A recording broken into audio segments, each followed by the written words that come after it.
మీకు జనసేనలో ఒక మంచి అంటే ఎమ్మెల్యే టికెట్ గానీ ఎంపీ టికెట్ గానీ ఇవ్వకపోతే వైసీపీలోకి వెళ్లే అవకాశం ఉంది. వైసీపీ మిమ్మల్ని ఎప్పుడు ఆహ్వానిస్తుంది. అక్కడ ఇదివరకు కాంగ్రెస్ కి సంబంధించిన వ్యక్తులందరూ కూడా ఇంకా మీకు కాంటాక్ట్ లోనే ఉన్నారని అంటున్నారు. దానికి మీరు క్లారిటీ ఇస్తారు? అంటే నేను ఒక కాపు నాయకుడిగా రాష్ట్రంలో ఉంటూనే అన్ని కులాల వాళ్ళకు కూడా నేను సపోర్ట్ గా ఉంటా. ఓకే. ఆ దీనిలో తోట త్రిమూర్తులు గారు ఉన్నారు. అంతకుముందు కాపు గర్జన అనేది ఒకటి పెడితే మా తోట త్రిమూర్తులు అన్నవచ్చు. కెరటం రాంబాబు గారు, ఆయన ఒక పెద్ద డ్యామ్ కే ఉచితంగా ఇచ్చినటువంటి వ్యక్తి ఆయన. అలాంటి వ్యక్తులు అవ్వచ్చు. ఉమ్మారెడ్డి వెంకటేశ్వరరావు గారు అవ్వచ్చు.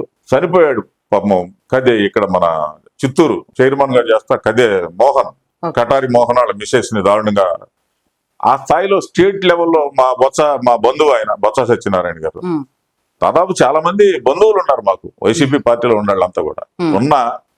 మాకు ప్రతి ఒక్కళ్ళు టీడీపీ వాళ్ళు టచ్ లో ఉంటారు, వైసీపీ వాళ్ళు టచ్ లో ఉంటారు. ఒకవేళ ఆహ్వానిస్తే వైసీపీ నుంచి మీకు ఒక ఆహ్వానం వస్తే వెళ్తారా? అవన్నీ జరగవమ్మా. ఎందుకంటే నేను పార్టీకి ఫిక్స్ అయిన తర్వాత ఖచ్చితంగా పార్టీలోనే ఉంటాను. ఎవరు పరిచయాలు ఎంత పట్టుకున్నా ఎంతవరకు అంతవరకే. కానీ ఒక దీనిలో అద్భుతమైన పరిపాలన అందించాలనే ఆలోచన జనం కోరుకునే దీనిలో, మేము కోరుకునే దీనిలో అది ఖచ్చితంగా చూడాలని ఆలోచన, చూసే వరకు పోరాడాలని ఆలోచన ఉండేవాళ్ళు మార్పులే ఉంటాయమ్మా. మీరు రాష్ట్ర కార్యదర్శిగా ఉంటున్నారు సార్.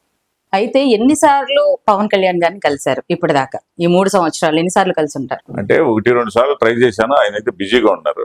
సర్లే అని చెప్పి నేనే నా పనులు చేసుకుంటా ఉండే దానిలో నేనే వెళ్ళాల. ఈ మధ్యలో వెళ్ళి రామ్ తల్లూరి గారు ఉన్నారు. ఏ విషయమైనా సరే ఎమ్మటే ఒక 10 నిమిషాల్లో ఆయనకి అందజేసే వ్యక్తి.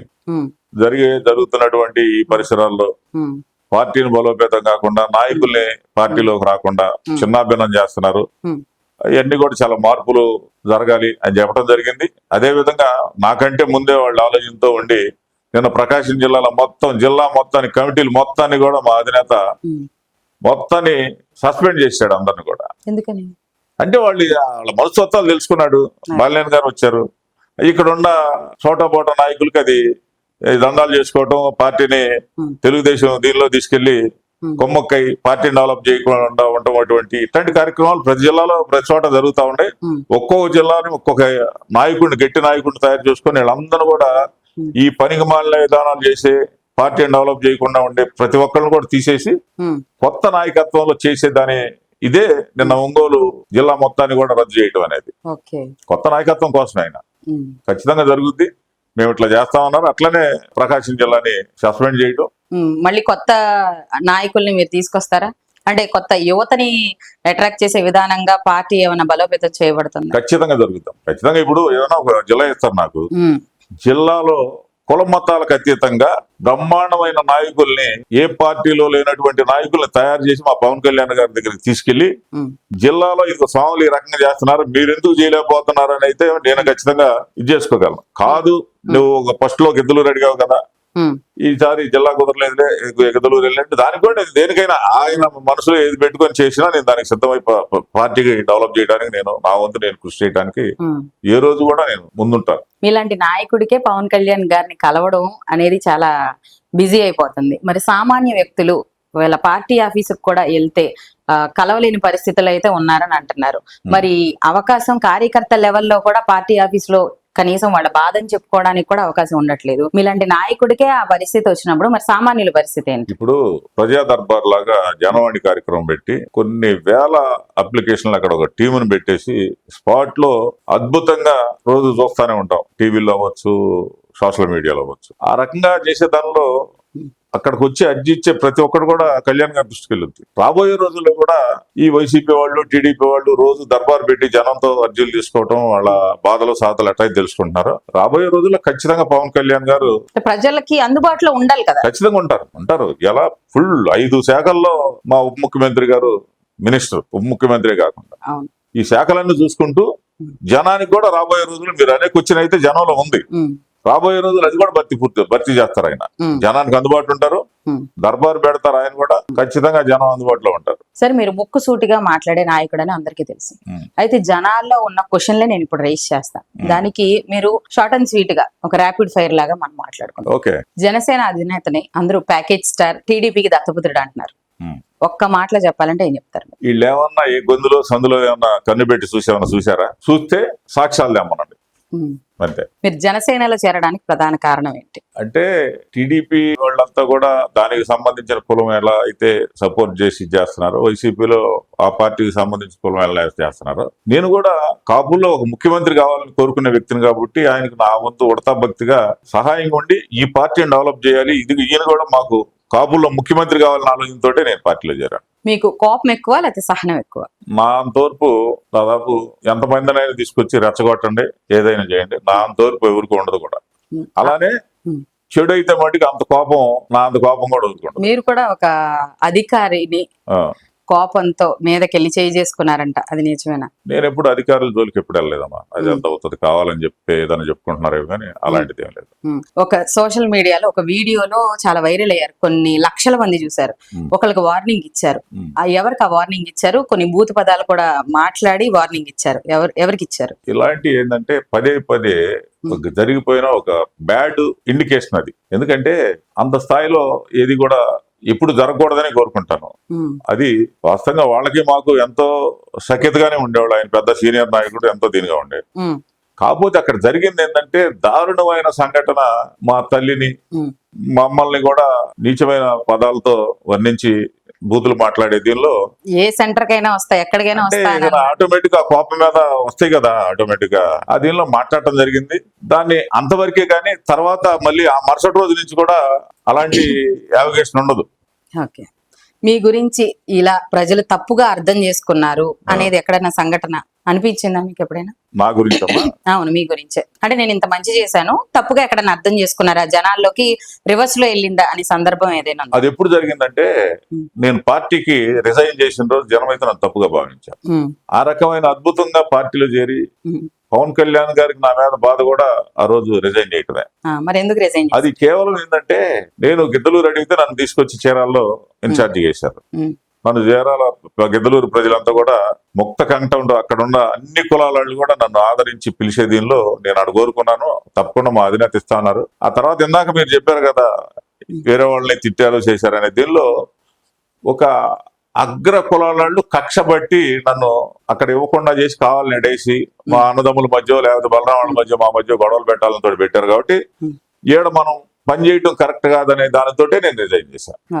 ఆ మంచి కృష్ణమోహన్ గారు మీ తమ్ముడు, అలాంటి మీ మధ్య విభేదాలు ఎందుకు వచ్చాయి? మీరు ఆర్థిక పరంగా కూడా చాలా రకంగా ఇబ్బంది పడ్డారని తెలిసింది, అది ఎంతవరకు? అంటే ఒకటమ్మా, ఒక్కోళ్ళది ఒక్కొక్క రకమైన మనస్తత్వం ఉంటది. నేను మా కుటుంబంలో మా అక్క తర్వాత రెండో సంతానం నేనే, మగాళ్ళలో 7 సంతానం. నేను పెద్ద మనసుతో నేను నా ఒక్కరిగిన తర్వాత మా నాన్నకు ఒక 2 ఎకరాలు 3 ఎకరాల పొలం ఉండేది. మాకు 12, 13, 14 సంవత్సరాలు వచ్చేసరికి మా నాన్నకు తోడుగా ఉండి, నేను చదివింది ఒక 10th క్లాస్ ఆ ప్రాంతమైనా మా నాన్నకి తోడుగా ఉండి సారాయి పాటలు, మా నాన్న పాడేవాడు కళ్ళు పాటలు, జపాన్ కర్ర అంటే ముళ్ళ చెట్లు, ఈ పాట పాడి బ్యార్నీలకిను బొగ్గాలవటం, ఇటుకు బట్టీలు కావటం జరిగింది. అలానే అంచెలంచెలుగా ఎందుకో నా పుట్టకతోటే పొలాలు కొనాలి, భూములు కొనాలి, డెవలప్ అవ్వాలి, మనం కూడా ఒక ప్రత్యేకమైన దీనిలోకి వెళ్ళాలనే దీనిలో మా నాన్నమ్మ ప్రతి దానిలో మంచిలో చెడ్లో నేను పాల్గొనడం జరిగింది.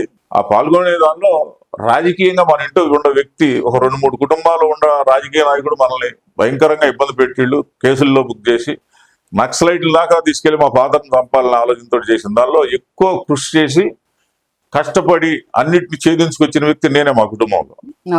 ఆ దీనిలో రాజకీయం పుట్టాలి ఇక్కడ మన కుటుంబంలో, ఒక ఎమ్మెల్యే మన కుటుంబంలో తయారవ్వాలి, చేయాలనే ఆలోచన నాకే. ఆ దీనిలో కృష్ణమోహన్ ఖచ్చితంగా ఎమ్మెల్యే అవ్వాలి అనే ఆలోచనతో నేను కాదు, ఒక చదువుకున్న వ్యక్తి, పరిజ్ఞానం గల వ్యక్తి అనే దీంతో తీసుకొచ్చిన మాట వాస్తవం. ఆ తర్వాత ఏంటంటే రాజకీయాల్లోకి వెళ్ళిన తర్వాత ఆటోమేటిక్ గా కొంతమందికి కొన్ని రాజకీయ కోణమైనటువంటి విధానాలు వచ్చిన దానిలో కొన్ని మార్పులు జరిగినాయి. దానివల్ల ఇవన్నీ కాదులేని చెప్పి నేను సపరేట్ గా పక్కకు వచ్చి జనసేన పార్టీలో చేరడం జరిగిందమ్మా.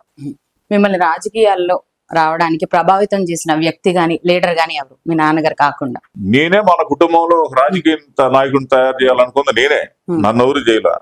ఏకలవ్యుడు అని, ఏకలవ్యుడు ఎలా అయితే సొంతగా ఒక గురువు బొమ్మ పెట్టుకొని ఎలా చేసి పోరాడో అదే పోరాటం నేను చేసి ఇంత స్థాయికి తీసుకొచ్చాను తప్పితే నాకు గురువో లేకపోతే నాకు ఎవరన్నా స్ఫూర్తి ఏం లేదు. నేను పడిన కష్టాలే, నన్ను పెట్టిన ఇబ్బందులే నా స్ఫూర్తి. నేను ఖచ్చితంగా పైకి రావాలి, నా కులం వాళ్ళని బయటికి పైకి రావాలి. అలానే నా కులంతో పాటు అణగారినటువంటి కుటుంబాలకి, బడుగు బలహీన వర్గాలకి మనం రాజకీయంగా గాని మన సొంతంగా గాని ఆర్థికంగా గాని ఉపయోగపడాలన్న ఆలోచనతో నాకు నేను నిర్ణయించుకొని నాకు నేను ఇది చేసుకొని నా సొంత డబ్బుతోటే నేను జనానికి సేవ చేసేవాడిని. నేను దర్బార్ పెట్టేవాడిని. డైలీ ఒక 50 కేసుల నుంచి 100 కేసులు సెటిల్ చేసేవాడిని. ఓకే. ఆ టైంలో లాయర్లు కూడా ఇబ్బంది పడే పరిస్థితి, కోర్టుకు కేసులు వెళ్లకుండా, పోలీస్ స్టేషన్ జనం వెళ్లకుండా ఈ రకంగా చేశాను కూడా. మళ్ళీ త్వరలో ఈ చీరాల నియోజకవర్గంలో మొత్తం మీద అసలు ఎక్కువ పోలీస్ స్టేషన్ కి కేసులు వెళ్లకుండా చేసేవాళ్ళు అన్నారు, అది నిజమేనా? పక్కాగా జరిగింది అది. రాబోయే రోజుల్లో ఏంటంటే కొంత అసలు నాకు పనులు ఇవన్నీ కొన్ని ఇబ్బందుల వల్ల ఆగాను. కొత్తగా పవన్ కళ్యాణ్ గారి కోసం గృహప్రవేశం ఆపాను. గృహప్రవేశం ఆపే మళ్ళీ అయిన తర్వాత సపరేట్ దర్బార్ హాల్ పెడతాను. మళ్ళీ జనానికి మళ్ళీ సమస్యలు అందుబాటులో ఉంటాను నేనైతే. ఇది వరకు లాగా మళ్ళీ కంబ్యాక్ ఇస్తారు? ఖచ్చితంగా చేస్తాను. రెగ్యులర్ గా నాయకులందరూ కూడా పార్టీలు మారుతా ఉంటున్నారు. అలాంటి వాళ్ళకి మీరు మారకుండా ఉండడానికి కొన్ని ఎథిక్స్ వాల్యూస్ ఫాలో అవ్వాలంటే అసలు నాయకుడికి ఉండాల్సిన లక్షణాలు ఏంటి? నీతి నిజాయితీ అనేది ఫస్ట్.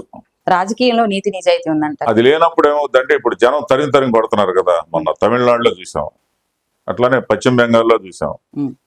వారసత్వ రాజకీయాలు, ఇంకా మత విధానాల్ని ప్రోత్సహించి దేశద్రోహుల్ని చట్టమే కదా వాళ్ళకి వర్తించేది. ఆ టైపు రాజకీయాలు ఇది నీతి నిజాయితీ లేనాడు కూడా అట్లాంటివే. ఇప్పుడు ఈ పార్టీలో గెలుస్తారు, ఇంకో పార్టీలోకి వెళ్తారు. అంటే అది జనానికి ప్రతి కూడా గమనిస్తూ ఉంటారు. అది నీతి తక్కువ వ్యవహారం అనేది గమనించి నెక్స్ట్ దీనిలో భవిష్యత్తులో మళ్ళీ అది గెలుచుతే మళ్ళీ దాంట్లో తొలతానికి సిద్ధంగా ఉంటారు. వాళ్ళకైతే ఎప్పుడు భవిష్యత్తు ఉండదు కూడా. వాళ్ళని అసలు మనుషుల కింద కూడా వేసుకోరు. నాకు ఎథిక్స్ వాల్యూస్ ఫాలో అవ్వాలంటారా? ఖచ్చితంగా ఫాలో అవుతున్నారా?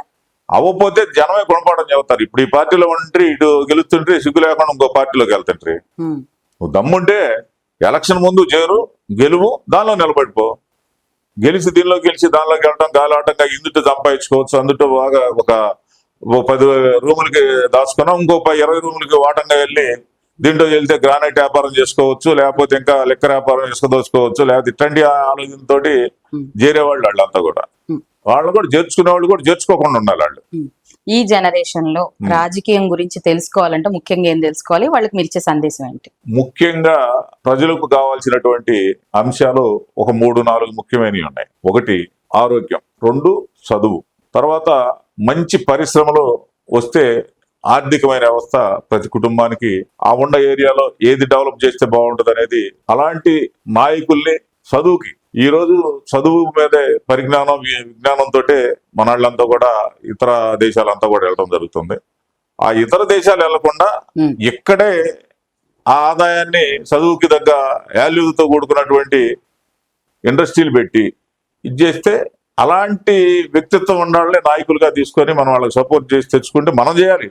వాళ్ళలో ఏంటంటే ఎడం చేతితో 5,000 బార్ నూగుతున్నాం, 1,000 రూపాయలు కాకుండా ఆడే వేస్తాడు ఓటు అనే విధానాన్ని మనం ఎప్పుడైతే మార్చుకొని మనం సొంత దీంతో మనకెవరు ఉన్నత విద్యలు అందిస్తారు, మనకు ఉన్నతమైన ఆరోగ్యం ఎవరిస్తారు, మనకు పరిశ్రమలు ఎవరు తెస్తారు, మంచి నీరు ఎవరిస్తారు, ఇలాంటి భావాలు కలిగిన వ్యక్తుల్ని మనం ఖచ్చితంగా ఇది చేసుకుంటా పోతే నాయకులు మారుతారు, మనలో చైతన్యం వచ్చింది, మనకి కూడా ఒక మంచి కుటుంబం లాగా తయారవుతాం.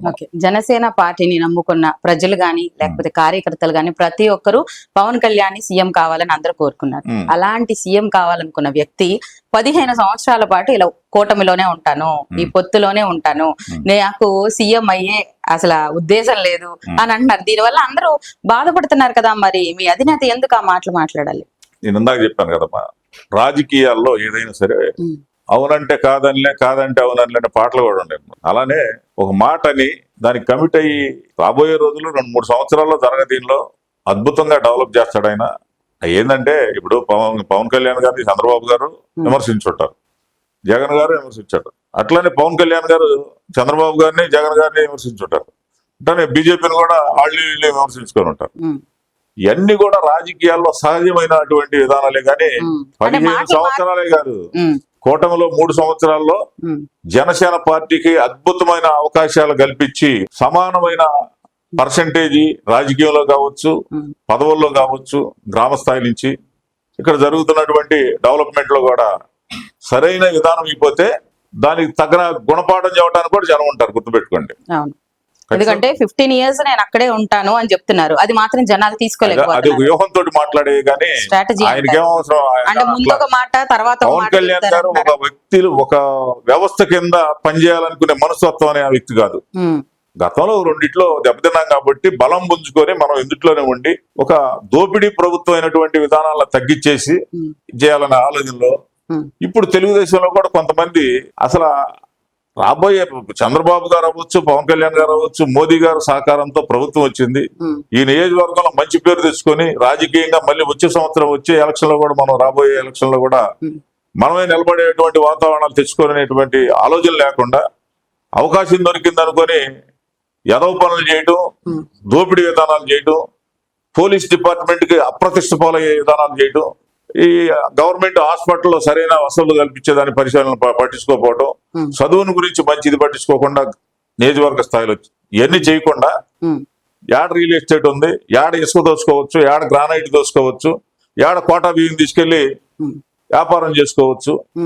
గత ప్రభుత్వంలో జరిగాయా లేకపోతే ఇప్పుడు కూడా కొన్ని జరుగుతున్నాయి? ఇప్పుడు కూడా కొంతమంది జరుగుతున్నాయి. ఈ ఖచ్చితంగా కూడా ఈ జనసేన పార్టీ కమిటీలు వేసిన తర్వాత జనసేన పార్టీ దరుపుగానే వీళ్ళందరూ కూడా సమాధానం చెప్పే పరిస్థితి అయితే ముందు రోజుల్లో ఉంటుంది. గ్రామ స్థాయి లెవెల్లో జనసేన పార్టీ బలంగా లేదు అనే వాదన వినిపిస్తుంది. మరి దానికి ఏమంటారు? ఇప్పుడు జిల్లా మన పార్లమెంటు ఇన్ఛార్జీల్ని, నియోజకవర్గ ఇన్ఛార్జీలు వేసిన తర్వాత ఆటోమేటిక్ గ్రామ స్థాయి కమిటీలు పడిపోతాయి. గ్రామ కమిటీలు పడిన తర్వాత ఏ పార్టీకి తగ్గకుండా జనసేన పార్టీ అయితే లైన్ లో ఉంటది. అవసరమైతే ఇండివిజువల్ గా నిలబడటానికి కూడా సిద్ధమయ్యే పరిస్థితి అంత బలం చేకూర్చుకుంటది. మీ రాజకీయ జీవితంలో బాగా అంటే ఏ పరిస్థితి కష్టాన్ని నేర్పించింది మీకు?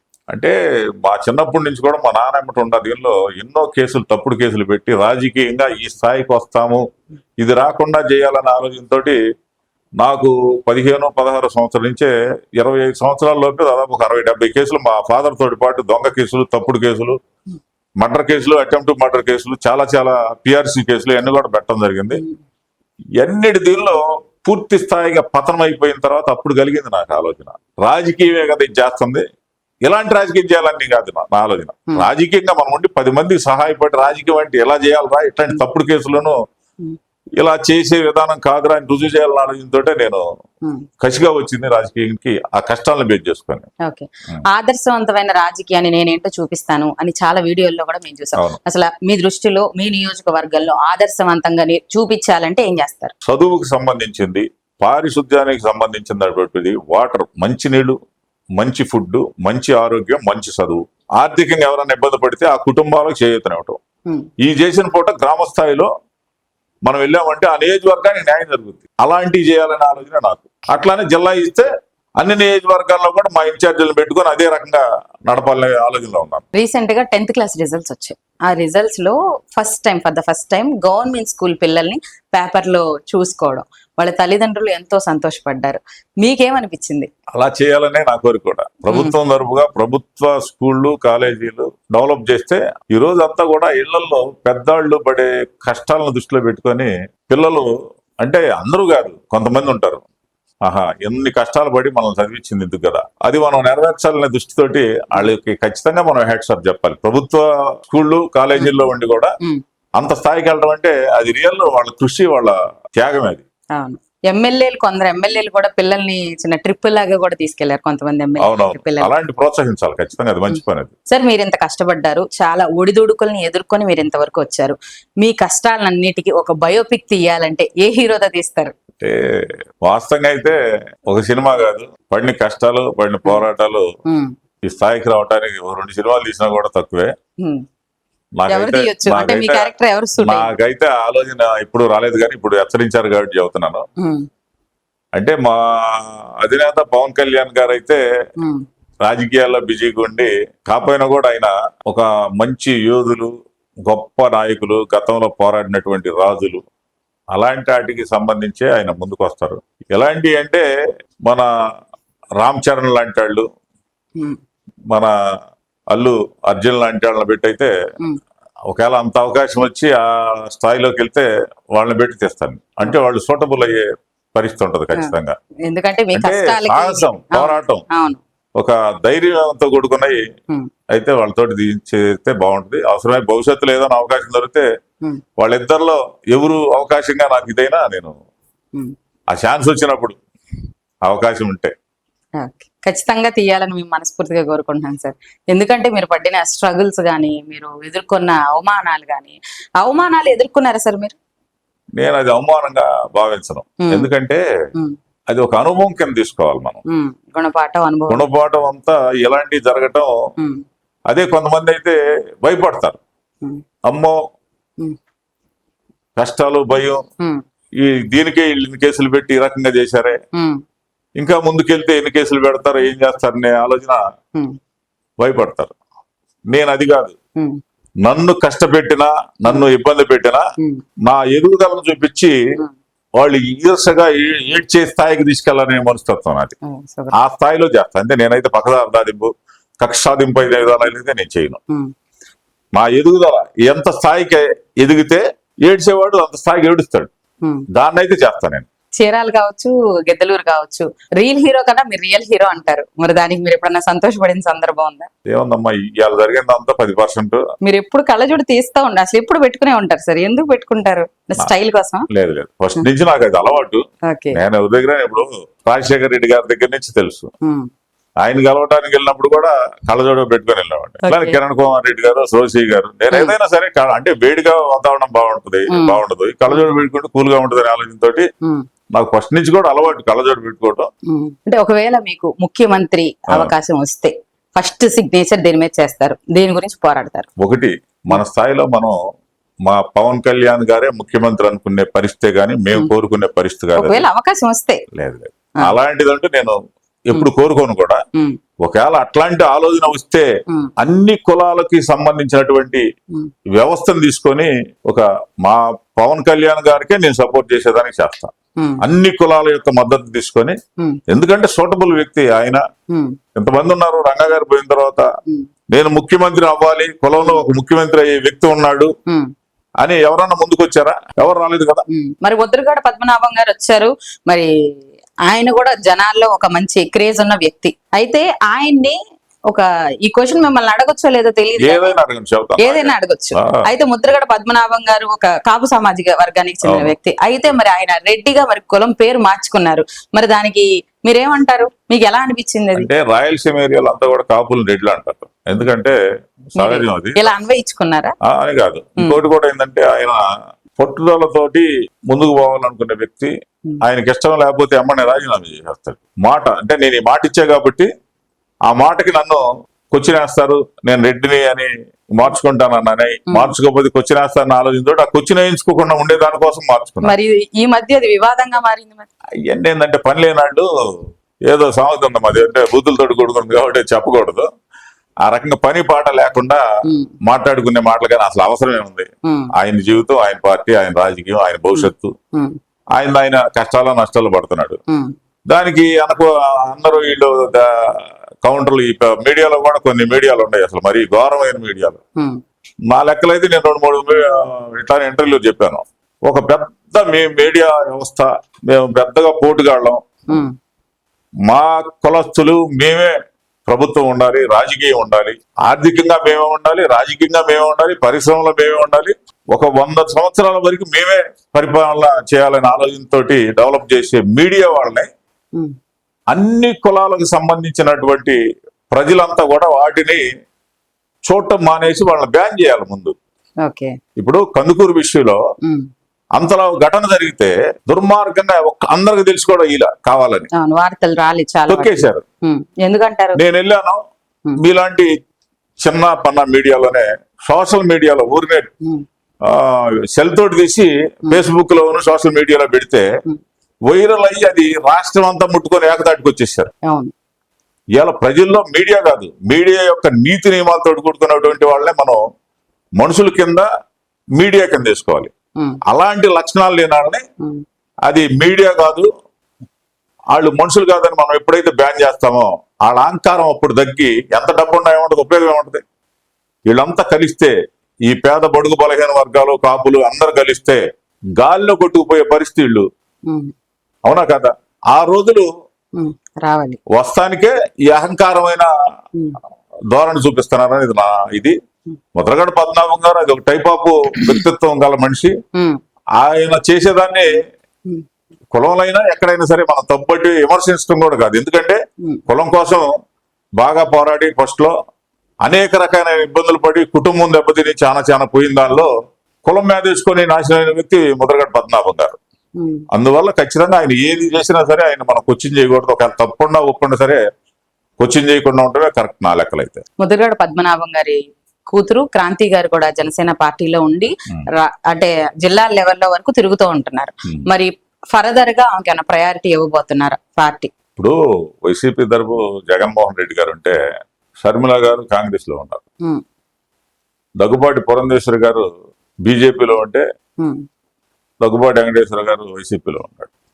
అట్లానే ఆ రాజకీయాల్లో ఈ సహజంగా ఉమ్, ఇవాళ ఈ పార్టీలోకి వచ్చింది, రేపేంది మీ ఆలోచన ఏంది, మీరేం చేయబోతున్నారు కాదు. ఉమ్, వాళ్ళ క్యారెక్టర్ని బట్టి, వాళ్ళ నైతిక విలువలను బట్టి పార్టీలో అయినా జనంలో అయినా విలువచ్చు తప్పితే క్యారెక్టర్ లేకుండా మనం ఎన్ని పొగుడుకున్నా లేకపోతే ఎంత అయితే ఆకాశంలో తీసుకొని పెట్టాలనుకున్నా సరే 70,000 మన కింద పడిపోయి కూలిపోయే పరిస్థితి ఉంటుంది తప్పితే ఉమ్.